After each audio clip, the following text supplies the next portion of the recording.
আমার মাথা খারাপ হয়ে যাচ্ছে। আমি এই অত্যাচারীদের মন মানসিকতা বুঝতে পারছি না।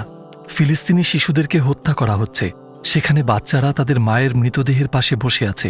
বিদ্যুৎ সংযোগ বিচ্ছিন্ন করা হয়েছে, কোনো খাবার নেই, পানি নেই, প্রত্যেকটা বিল্ডিং ধ্বংস করা হয়েছে। প্রচুর মানুষ রাতে রাস্তায় থাকছে বোমা পড়ার ভয়ে। তারা জানে না তারা কি করবে।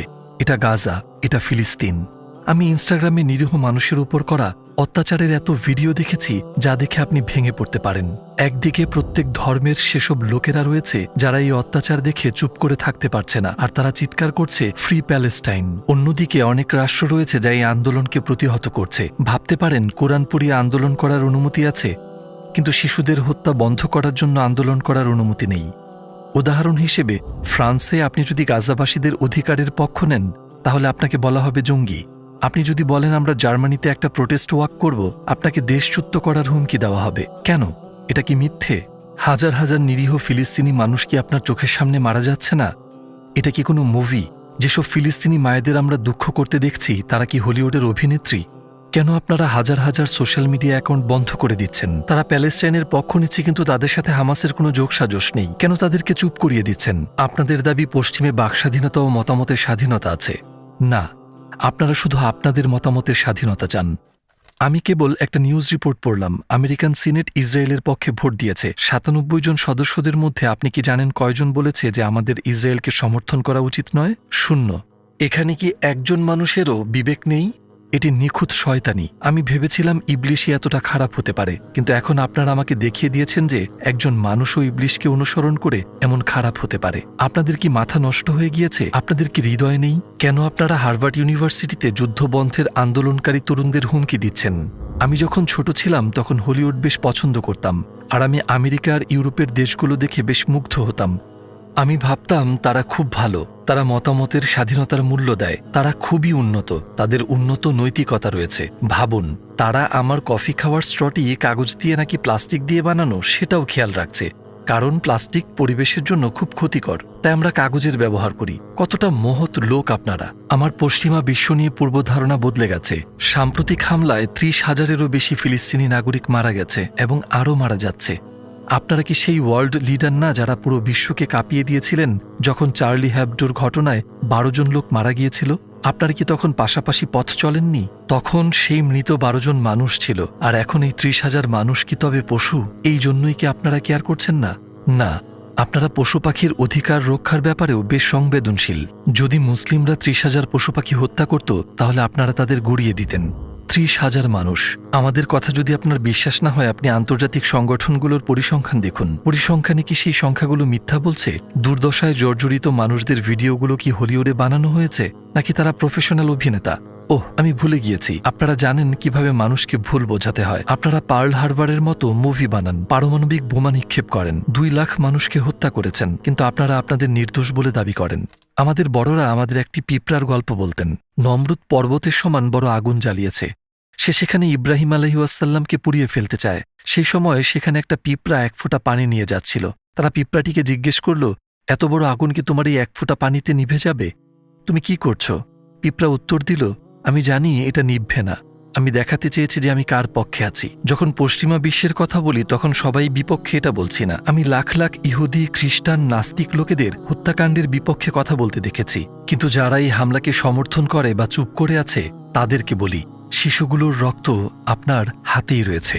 অবশ্যই আমাদের ভাই বোনদের উপর এই অত্যাচার আর নিপীড়ন ৭ই অক্টোবরের পরেই শুরু হয়নি। ইসরায়েল রাষ্ট্রের উত্থানের পর থেকেই এই অত্যাচার ও নিপীড়ন চলে আসছে। আজ ৭৫ বছর হয়ে গেল, আর আজও প্রত্যেক বছর ফিলিস্তিনি লোকেদের উপর ইসরায়েলি লোকেদের অত্যাচারের খবর দেখতে পাই। প্রত্যেক রমাদানে তারা জেরুজালেমে মসজিদ আল আকসায় মুসলিমদের উপর হামলা চালায়। এখানে একটা চার্ট রয়েছে যাতে ২০০৮ থেকে ২০২০ সাল পর্যন্ত ইসরায়েলের করা হামলাগুলো দেখা যাচ্ছে। এখানে লেখা আছে প্রত্যেক বছর কত ক্ষয়ক্ষতি হয়েছে আর কোন দিকে হয়েছে। প্রত্যেক বছর হাজার হাজার ফিলিস্তিনি বিনা কারণে আহত হচ্ছে।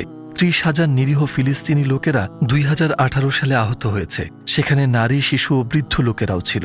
তো যারা ভাবছে আজকের হামলাগুলো ইসরায়েলের সেলফ ডিফেন্স পদক্ষেপ, তাদের বাস্তবতা দেখা উচিত। কারণ ইসরায়েল সাম্প্রতিক হামলার আগে থেকেই ফিলিস্তিনিদের উপর হামলা করেই আসছিল, আর পরিণাম হিসেবে আজ এই অবস্থা। সাম্প্রতিক ঘটনায় আমাদের 30,000 ভাই বোনেরা শহীদ হয়েছেন এবং প্রায় 80,000 আহত হয়েছেন।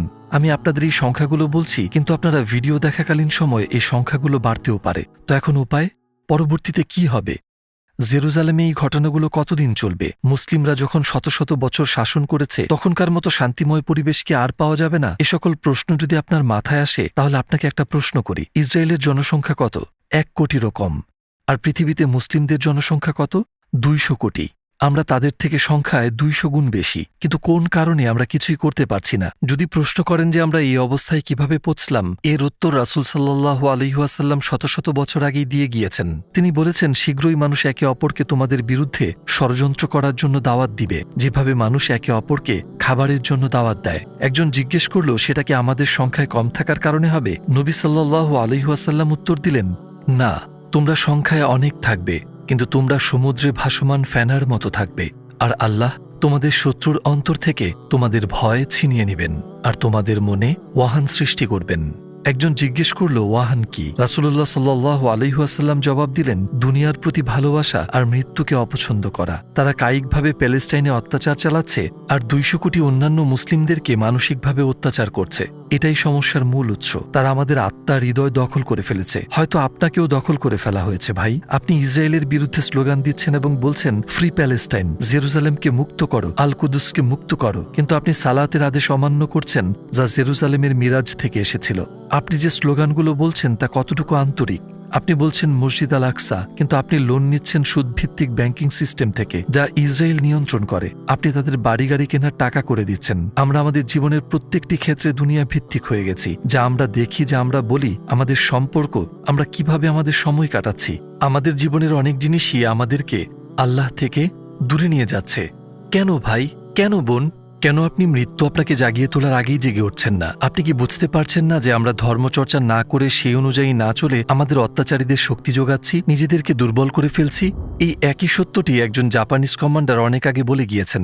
তিনি আমাদের ইতিহাসকে বিশ্লেষণ করেছিলেন। তিনি বলেছেন, ইতিহাস সাক্ষী, মুসলিমরা যত তাদের ধর্মের সত্যতা ও শক্তি অনুসারে জীবন পরিচালনা করেছে, তারা তত উন্নত হয়েছে। অন্যদিকে ইতিহাসে আরও দেখায় যে যতই মুসলিমেরা ইসলামের সত্যিকার মূল্যবোধ থেকে দূরে সরে গিয়েছে, তারা ততই ভীতু আর অবহেলিত হয়েছে এবং নানা রকমের দুর্যোগ আর পরাজয়ের মুখোমুখি হয়েছে। আমরা যত আমাদের ধর্মকে আঁকড়ে ধরেছিলাম, যতই চর্চা করেছিলাম, ততই শক্তিশালী হয়ে উঠেছিলাম। আর আমরা যত আমাদের ধর্ম থেকে দূরে সরে গিয়েছি, আমরা ততই দুর্বল হয়ে গেছি। এটাই সমস্যার মূল উৎস এবং একই সাথে সমস্যার সমাধানও বটে। মনে মনে আপনি হয়তো নিজেকে জিজ্ঞেস করতে পারেন, আমি কি করতে পারি? এই পরিস্থিতিকে সহজ করার জন্য আমি কি কিছু করতে পারি?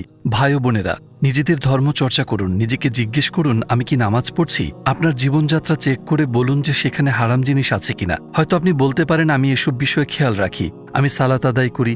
আর কি করতে পারি? ভাই, আপনি যেটাই করতে পারেন সেটাই করুন। আপনার কাজের ক্ষেত্র কি? ভিডিও এডিট বা ফটোশপ পারেন? আপনি কি প্রযুক্তিতে দক্ষ বা একজন প্রোগ্রামার? আপনি যেটাতেই পারদর্শী, সেটা যতটুকু সম্ভব উত্তম পন্থায় কাজে লাগান। তারপর ভাবুন, আমি আমার দক্ষতাটা ইসলামের সেবায় কিভাবে কাজে লাগাতে পারি। আর যখন মানুষ আপনাকে দেখবে, তখন আপনার জীবনে ইসলামের প্রভাব তাদের দেখতে দিন। যদি আপনার আশেপাশে এমন মানুষ থাকে যারা ইসলামকে প্রত্যাখ্যান করছে, একবার ভেবে দেখুন, যদি কেউ বলে ইসলাম অযৌক্তিক, আমি কি তাদের উত্তর দিতে পারবো? আমি কি ইসলামের সত্যতা প্রমাণ করতে পারবো? যদি আপনার উত্তর হ্যাঁ নিশ্চিত না হয়, তাহলে সমস্যা আছে। আমি আপনাদের বলছি না যে আপনাকে আগের দিনের মতো জ্ঞান অর্জন করতে যাত্রা করতে হবে।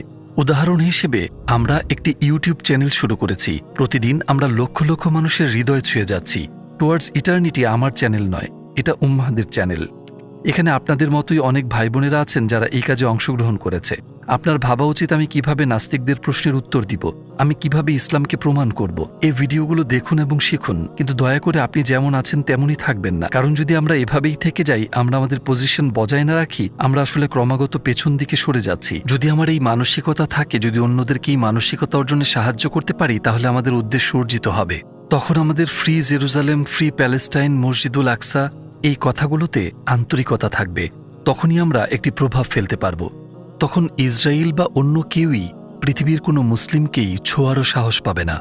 আল্লাহ তাআলা কুরআনে বলেছেন, তারা তাদের মুখের ফুৎকারে আল্লাহর নূরকে নিভিয়ে দিতে চায়, কিন্তু আল্লাহ তার নূরকে পরিপূর্ণ করবেনই, যদিও কাফিররা তা অপছন্দ করে। ভাই, আল্লাহ তার নূরকে পরিপূর্ণ করবেনই, কিন্তু আপনি তখন কোথায় থাকবেন? আপনি কি এমন কেউ হবেন যে এখানে অংশগ্রহণ করবে, বা আপনি একজন সাধারণ মানুষ হয়ে থাকবেন যে শুধু নিজের কথাই ভাববে?